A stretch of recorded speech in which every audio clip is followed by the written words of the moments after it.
Խնդրին անդրադառնալու առիթը Արցախյան ճակատում այս տարվա ապրիլին գրանցված աննախադեպ սրացումն էր։ Սոֆի Կլոդեն սակայն պատմական էքսկուրսով է սկսել։ Նրա խոսքով հակամարտությունը 1988-ին է սկսվել, երբ հայաբնակ Լեռնային Ղարաբաղն արտահայտվեց Ադրբեջանից անջատվելու մասին, որի կազմի մեջ էր մտցվել խորհրդային տարիներին։ Ապրիլյան պատերազմից հետո ինչ տրամադրություն է տիրում սահմանի երկու կողմերում։ Վալերի Գորյան հետաքրքրվել եւ արձանագրել է եւ Արցախում եւ Ադրբեջանում խրամատներում զինվորականներն են, հասակի առնում նոր սերունդը, իսկ հակասությունները ոչ թե մոռացվում, այլ խորանում են։ Որպես հետևանք լրագրողը ավերված հայկական թալիշն է ցուցադրում եւ նրանից ոչ հեռու սահմանի մյուս կողմում ադրբեջանական թերթերը։ Հակառակ կորուստներին երկու կողմերն էլ շարունակում են անզիջում մնալ։ Հեղինակը դա լսարանին է հասցնում իր զրուցակիցների շուրթերով։ Առաջին հանգամանքը, որ աչքի է ընկնում այս հաղորդման մեջ, Երևանի գրեթե բացակայությունն է։ Բաքու Ստեփանակերտ հակամարտության այս ձևաչափն է վերհանվում հաղորդման ընթացքում։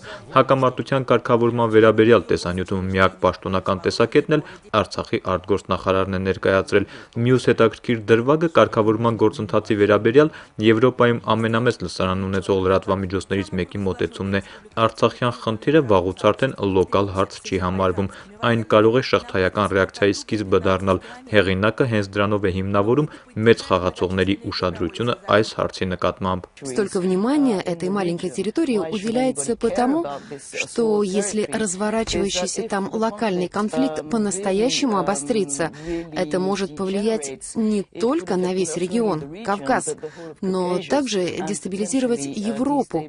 пойти еще дальше. Մոտալուտ լուծում չեն տեսնում խնդիրը պարզապես չլուծված հակամարտության պայմաններում հնարավորինս քիչ կորուստներ ունենալն են համարում։ Получается, что этот конфликт останется замороженным на некоторое время. Нет перспектив его мирного разрешения, но и масштабной вспышки насилия не будет. Да, такой сценарий возможен. Поживем, увидим.